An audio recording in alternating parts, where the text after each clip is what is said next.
Muy buenas tardes, bienvenidos a este corte informativo. Hoy es viernes 15 de marzo de 2024. Soy Laura Murillo y en los próximos minutos le presentaré la información más reciente del Poder Judicial de la Federación. Saludo a mi compañera Eusiris Rostro en la interpretación en lengua de señas mexicana. Así comenzamos. La ministra presidenta Norma Lucía Piña ratificó su compromiso de combatir la violencia y erradicar la discriminación en contra de las mujeres. Proponen modificar la Constitución para que organizaciones sociales puedan promover la acción de inconstitucionalidad. Juez de distrito fija plazo de 24 horas para que autoridades del Ceferezo 16 brinden atención médica a internas. Ahora nos enlazamos con mi compañero Mario López Peña, quien se encuentra en el Palacio de Justicia de San Lázaro, en donde la ministra presidenta Norma Lucía Piña, en el marco del Día Internacional de la Mujer y las Juezas, participó en un conversatorio denominado Diálogos por y para la Igualdad. Adelante, Mario, con tu reporte.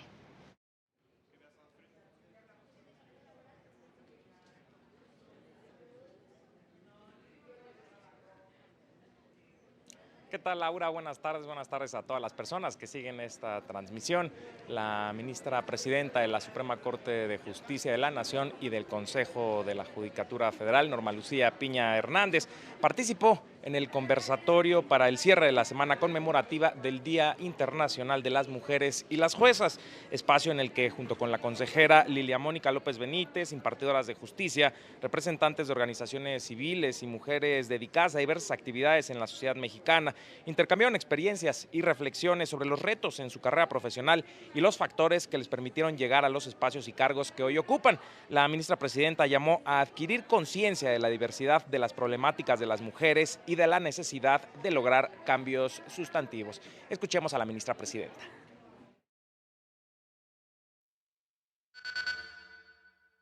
Las admiro en general a las mujeres trabajadoras porque en nuestra trinchera y en nuestra vivencia, pero juezas y magistradas, de verdad, mi reconocimiento sincero.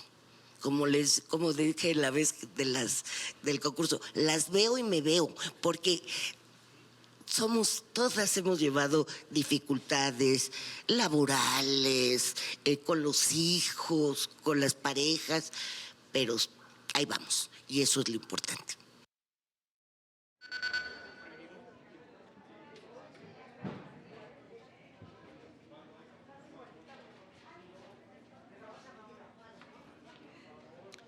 Laura, te platico que la ministra presidenta hizo un reconocimiento a las impartidoras de justicia del país por los obstáculos superados día con día. Somos mujeres con diferentes realidades, cada una de nosotros, y tenemos que atender los problemas y necesidades de todas las mujeres, no de un prototipo, de todas las mujeres. Segundo, los cambios tienen que ser sustantivos, porque si no son sustantivos y si no tomamos conciencia, no avanzamos. ¿Es políticamente correcto el feminismo? Sí, pero el feminismo se vive. De manera simbólica, el Acta por la Igualdad, Voces de las Mujeres por la Igualdad Sustantiva. Es lo que sucedió en este acto conmemorativo. Muchísimas gracias, Mario. Agradezco tu reporte y, por supuesto, en otras noticias, la Suprema Corte publicó la sentencia del Pleno en la acción de inconstitucionalidad 164-2022, en la que determinó invalidar la Ley de Salud Mental y Educación Emocional del Estado de Jalisco, pues al vulnerar directamente los intereses y derechos de las personas con discapacidad, existía la obligación de consultar de forma previa a dicho sector de la población, lo que no se llevó a cabo. La Corte determinó que los efectos de esta sentencia se surtirían a los 12 meses siguientes a la notificación de los puntos resolutivos al Congreso del Estado de Jalisco. Además, vinculó a dicho órgano legislativo para que dentro de ese mismo periodo lleve a cabo la consulta respectiva. Y la primera sala de la Corte determinó que la facultad de la autoridad hacendaria de requerir información bancaria para comprobar obligaciones fiscales sin que medie autorización judicial no vulnera desproporcionadamente el derecho a la vida privada, ya que se trata de una excepción al secreto bancario que está diseñada para verificar el cumplimiento de la obligación constitucional de las personas de contribuir al gasto público y resulta idónea y necesaria para asegurar el equilibrio del sistema tributario. En consecuencia, se trata de una medida que busca un fin constitucionalmente válido, que resulta idónea y necesaria para cumplir esa función fiscalizadora, por lo que constituye una excepción válida al secreto bancario que no afecta el derecho a la vida privada de los usuarios de los servicios financieros, pues el derecho a la privacidad en estos casos debe ceder ante la importancia de proteger la recaudación de impuestos y comprobar el cumplimiento de las obligaciones fiscales. Y la Constitución, más que un simple documento, es el pilar sobre el que se construye y se sostiene una sociedad democrática y la máxima expresión de la voluntad de todas las personas. Así lo señaló el Consejo de la Judicatura Federal, José Alfonso Montalvo Martínez, al participar en la presentación del libro Una nueva acción de inconstitucionalidad en México del magistrado Juan Pablo Gómez Fierro. La importancia de la Constitución no radica solo en su mera existencia, sino en nuestra capacidad para defenderla y hacerla cumplir. A todo ciudadano concierne el respeto y la vigencia de los principios y valores que en ella se consagran. Por ello, la existencia de mecanismos capaces de defender la ley fundamental son vitales para la preservación del orden jurídico, el ejercicio del poder y los derechos fundamentales de todas y todos. En el Instituto Tecnológico Autónomo de México se destacó la importancia de actualizar la acción de inconstitucionalidad, que es el juicio por el que la Suprema Corte resuelve si una norma es contraria a la ley suprema. Si así ya no es una figura que obedezca o es una figura que se ha quedado corta en la protección de los derechos de las personas, ¿cómo hacemos para que sí lo sea, para transformarla? Entonces, hace una propuesta de reforma a la Constitución con el objeto de mejorar la figura de la acción de inconstitucionalidad. Y la idea es precisamente ponerlo en manos de los ciudadanos, que sean los ciudadanos que también puedan participar en este diálogo que se da entre los poderes y cuestionar normas, leyes que puedan vulnerar el derecho a la educación, el derecho al medio ambiente sano, el derecho, los principios de competencia, de libre concurrencia. En la obra se propone que organizaciones de la sociedad civil y organismos constitucionales autónomos estén legitimados para promover el recurso, que se reduzca de 33 a 20 el porcentaje de legisladores que pueden promover la acción y que la Corte pueda expulsar una norma inconstitucional por mayoría simple. En otra información, el Juzgado Sexto de Distrito, con sede en el estado de Morelos, determinó fundado el incidente promovido por la Defensoría Pública Federal dentro del amparo directo 1674/2023, al considerar que no se estaba cumpliendo la suspensión definitiva decretada el 1 de diciembre de 2023, en la que determinó garantizar los servicios de salud a las mujeres quejosas internadas en el Ceferezo 16. Las autoridades quedaron obligadas a brindar la atención médica, psicológica y psiquiátrica requerida para salvaguardar la vida de las internas, a brindar atención médica especializada, a proporcionar los medicamentos y a realizar estudios de diagnóstico en casos de ser necesarios. Sin embargo, de las constancias remitidas al juez, se advierte que solo se ha realizado una valoración médica a las quejosas, pero no se acredita que hayan recibido atención médica especializada y que hayan recibido medicamentos en todos los casos. Ante ello, se fijó a las autoridades penitenciarias un plazo de 24 horas para que rectifiquen en los aspectos que ha incumplido de la suspensión decretada bajo el apercibimiento de ser denunciadas penalmente. La Defensoría Pública Federal continuará dando seguimiento para que se garanticen los derechos de las mujeres que se encuentran internadas en el Ceferezo 16. La Unidad General de Conocimiento Científico y Derechos Humanos de la Suprema Corte señaló que la mitad de las mujeres con discapacidad de 15 años y más han vivido violencia física a lo largo de su vida y una cuarta parte de ellas han sido víctimas de violencia sexual en el último año. Por ello, aseguró que es fundamental reconocer y abordar los desafíos que enfrentan las mujeres con discapacidad en el ejercicio de sus derechos sexuales y reproductivos, tales como el reconocimiento de su capacidad jurídica, el derecho a decidir autónomamente sobre su sexualidad y reproducción, el acceso a servicios, bienes e información adecuados, como la planificación familiar y la atención médica integral, pues las niñas, adolescentes y mujeres con discapacidad suelen enfrentar la vulneración de sus derechos a través de la negación de apoyos, la esterilización, aborto y anticoncepción forzados o hasta la mutilación genital, así como la falta de accesibilidad en las instalaciones hospitalarias. La Asociación Nacional de Magistrados de Circuito y Jueces de Distrito del Poder Judicial de la Federación destacó el trabajo de las juezas de distrito Ingrid Nelly Terán Holguín, de Mérida, Yucatán, y Mabel Cortés Navarrete, de Zapopan, Jalisco. Como parte de su campaña Mujeres en la Justicia, así explicaron lo que representa impartir justicia con perspectiva de género. Ser jueza de distrito especializada en materia de trabajo es un privilegio, porque se está cambiando la forma de impartir justicia laboral.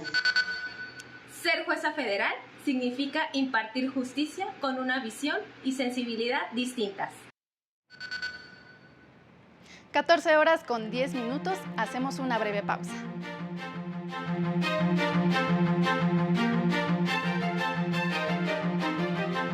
Al regresar, la sala especializada del Tribunal Electoral multó al Partido Verde y a Morena por difundir propaganda ilegal.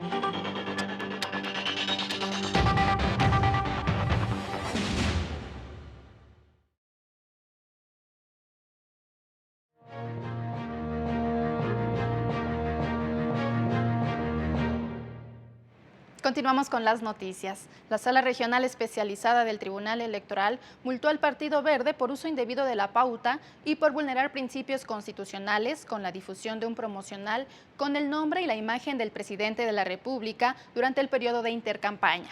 Lo anterior porque las personas servidoras públicas no deben aparecer en la propaganda electoral. Por esta conducta se impuso al Partido Verde una multa de 31,122 pesos. Toda vez que el spot denunciado constituye propaganda electoral, en virtud de que la inclusión de la imagen y la mención del nombre del presidente buscó posicionar el trabajo realizado por sus personas legisladoras con el titular del Poder Ejecutivo Federal, lo cual supone una ventaja indebida.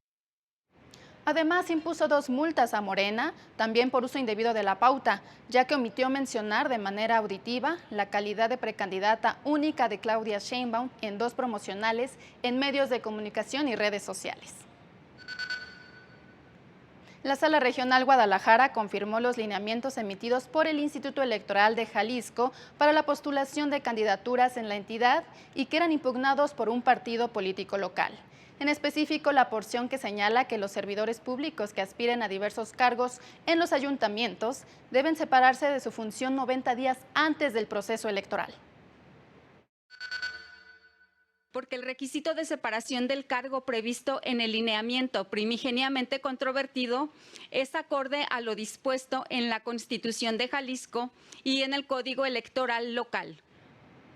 La Sala Regional Ciudad de México confirmó la resolución del Tribunal Electoral de Guerrero que revocó la respuesta del Instituto Electoral local a una consulta sobre la procedencia simultánea de una coalición parcial o flexible y las candidaturas comunes para la elección de ayuntamientos. Lo anterior, pues si bien el tribunal local estimó que es viable la coexistencia de coaliciones y candidaturas comunes, pues forma parte del derecho de autodeterminación de los partidos, no se ordenó al instituto local establecer expresamente dicha posibilidad, pues no era jurídicamente válido cuestionar los lineamientos que prohíben esta figura. El Instituto Local fundamentó su respuesta en lineamientos cuya obligatoriedad en principio se encuentra vigente y adicionalmente en la especie no existió un acto concreto de aplicación que ameritara un ejercicio de control constitucional.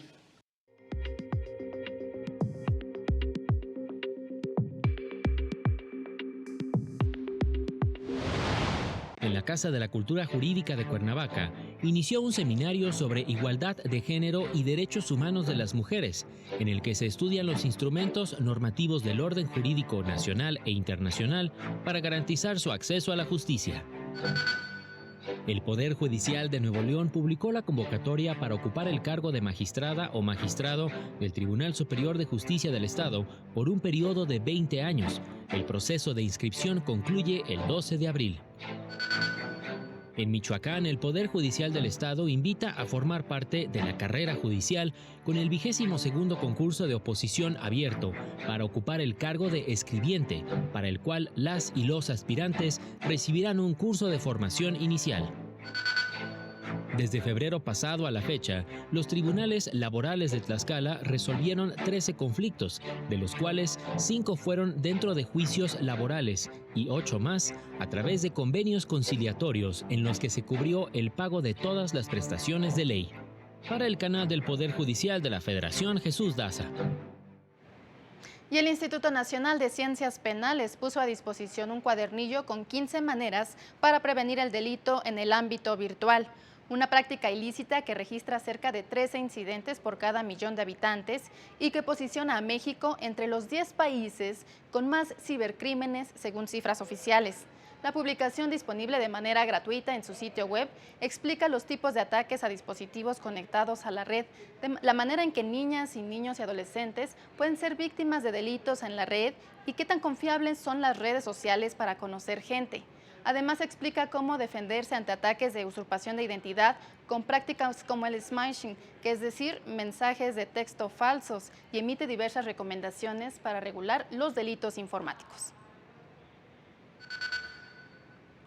Así llegamos al final de este corte informativo. Soy Laura Murillo. Manténgase en la señal del canal del Poder Judicial de la Federación. Lo invito a seguir a las 19:30 horas nuestro avance informativo y a las 8:30 de la noche el noticiero nocturno. Este sábado a las 18:30 horas no se pierda Semanario Judicial, resumen de noticias del Poder Judicial de la Federación, con su repetición el domingo a las 10:30 de la mañana.